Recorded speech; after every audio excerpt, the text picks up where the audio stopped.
Hey guys, for my first review, I'm going to go over the Hasbro Marvel Legends Venom figure. I got this last year with a pre-order, and the date, kept getting delayed due to COVID.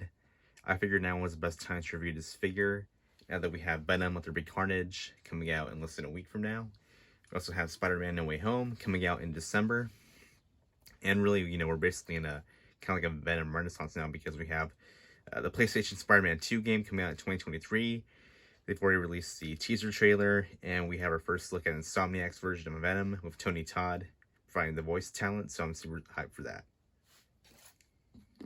Looking by the packaging, it's very clear that what we have here is definitely the 2018 Sonyverse Venom with Tom Hardy playing Eddie Brock. We have the official 2018 movie title logo front and center. If you look at the packaging, we're also going to have the Marvel Legends logo at the top. We're going to have some very nice side art with the Venom in his eyes and his teeth and the saliva and the tongue hanging out in all its glory.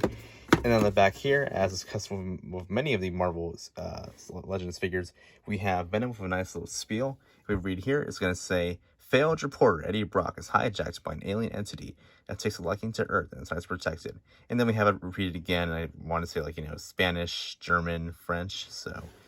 very nice there, very cool art. And now let's get on to the actual figure. So here's Venom out of the packaging. As we can see, he is a big boy. If we look over here, he's the figure is about 8 inches in length, making it bigger than what we're usually accustomed to in the Marvel Hasbro Legends line. The overall body is pretty simple. It's a very muscular form that is completely black, and when we get to the shoulders, heads, and hands, we have those white accents like what we've seen in the movie.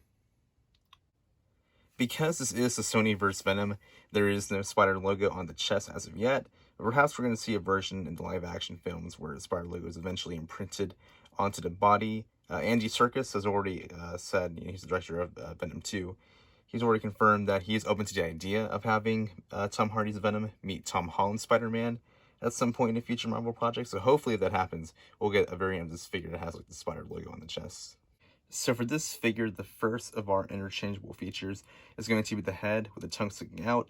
Overall, great, great form. Nice detailing on the eyes. Cool to see his tongue out like that. And really, nothing to complain about here. It's very accurate to what we see on screen. And here he is again with the extra head. Exactly the same as the last one, but with the mouth closed, showing all those teeth in great detail, and that devilish smile that he's known for in the movies. Looking at the hands, here they are opened up. Looks really great with all this, especially with the elongated fingers. It gives kind of like a dagger-like effect to the hands, which makes sense as Venom can basically morph his body parts into any shape he wants. And back to the hands, here they are switched out as a fist.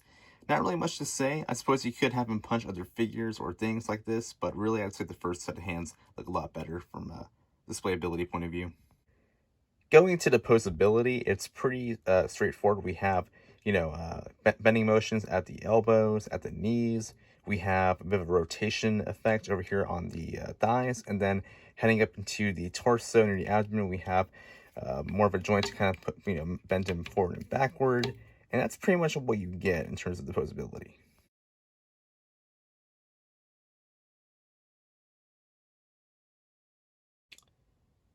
Just for a fun comparison, the figure on the left is actually the official Spider-Man 3 companion figure we got. This one, oh my god, looking back, this one is not even, 5.5 inches in height compared to this behemoth, which is about 8 inches. This one, although the muscular form is pretty cool, it's nothing at all like what we see in the actual Spider-Man 3 film. I mean, I love Topher Grace as an actor, but he was nowhere near as buff in the movie as he is depicted here in this figure. Not to mention, I don't know what happened when they were making these figures back in 2007, but for whatever reason, the Venom figures, and this goes across for like all the figures in that line, they never actually came out black. If you look over here, his skin is more kind of like a like a dark purple, navy blue, but then thankfully here Hasbro stepped in and corrected it and made it all black. So yeah. So, final rating, I would give this figure 9 out of 10.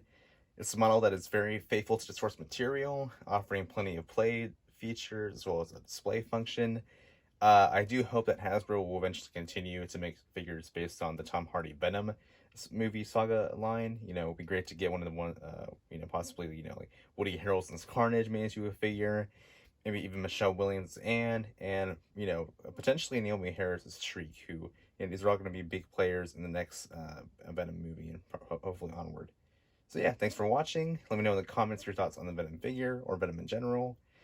Any figures you want me to review next, and have a great day.